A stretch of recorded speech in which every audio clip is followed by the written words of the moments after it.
Well, 2020 proved to be a turbulent year for both the public health sector and the global economy. But it was especially difficult for the Philippines, which saw its gross domestic product sinking to all-time lows thanks to restrictions brought by the coronavirus pandemic. The GDP print saw a downward spiral as early as first quarter of 2020, from a stellar 6.7% growth in the final quarter of 2019.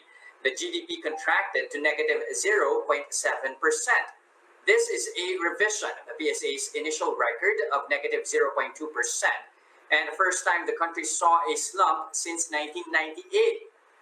The decline was expected since President Rodrigo Duterte did place the entire country under quarantine back in March to slow down the spread of the deadly virus.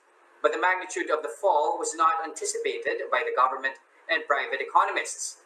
Due to the nosedive, the Philippines was among the worst performing economies in the world and the worst performing country in the ASEAN.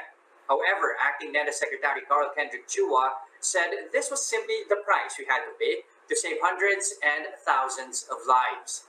By the second quarter of the year, the country was greeted by an even steeper GDP decline.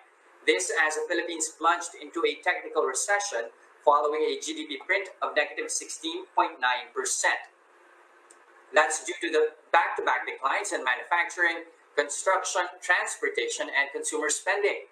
This is the worst recorded GDP figure since 1981 or since the time of martial law. Economists say the steep decline should serve as a wake-up call to the government to finally turn its attention to the economy, as both life and livelihood are threatened by COVID-19.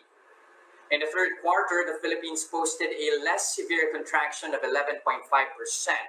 With this GDP figure, economic managers believe that the worst is over for the country's economy. Despite this, there are reasons for hope this 2021.